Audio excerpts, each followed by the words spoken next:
महाराज जनक के राज्य में एक ब्राह्मण रहता था। उससे एक बार कोई भारी अपराध बन गया। महाराज जनक ने उसको अपराध के फलस्वरूप अपने राज्य से बाहर चले जाने की आज्ञा दी। इस आज्ञा को सुनकर ब्राह्मण ने जनक से पूछा, महाराज मुझे बतला दीजिए कि आपका राज्य कहाँ तक है, क्योंकि तब मुझे आपके राज्य से निकल जाने का ठीक ठीक ज्ञान हो सकेगा। महाराज जनक स्वभावतः ही विरक्त तथा ब्रह्म ज्ञान में प्रविष्ट रहते थे। ब्राह्मण के इस प्रश्न को सुनकर वे विचारने लगे।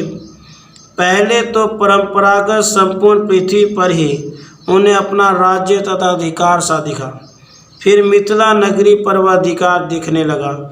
आत्मज्ञान के झोंके में पुनः उनका अधिकार घटकर प्रजा पर, फिर अपने शरीर पर आ गया और अंत में कहीं भी उन्हें अपने अधिकार का भान नहीं हुआ। अंत में उन्होंने ब्राह्मण को अपनी सारी स्थिति समझाई और कहा कि किसी वस्तु पर भी मेरा अधिकार नहीं है, अतएव आपकी जहाँ रहने की इच्छा हो वहीं रहिए और जो इच्छा हो भोजन करिए। इस पर ब्राह्मण को आश्चर्य हुआ और उसने उनसे पूछा, महाराज आप इतने बड़े राज्य को अपने अधिकार में रखते हुए किस तरह सब वस्तुओं से निर्मम हो गए हैं और क्या समझकर सारी पृथ्वी पर अधिकार सोच रहे थे।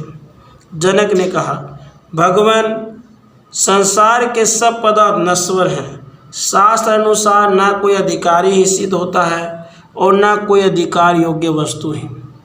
इसलिए मैं किसी वस्तु को अपनी कैसे समझूं। अब जिस बुद्धि से सारे विश्व पर अपना अधिकार समझता हूँ उसे सुनिए। मैं अपने संतोष के लिए कुछ भी न कर देवता, पितर, भूत और अतिथि सेवा के लिए करता हूँ। इसलिए पृथ्वी, अग्नि, जल, वायु, आकाश और अपने मन पर भी मेरा अधिकार है।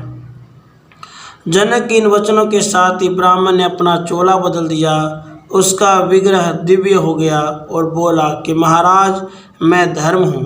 आपकी परीक्षा के लिए ब्राह्मण वेश से आपके राज्य में रहा तथा यहाँ आया हूँ।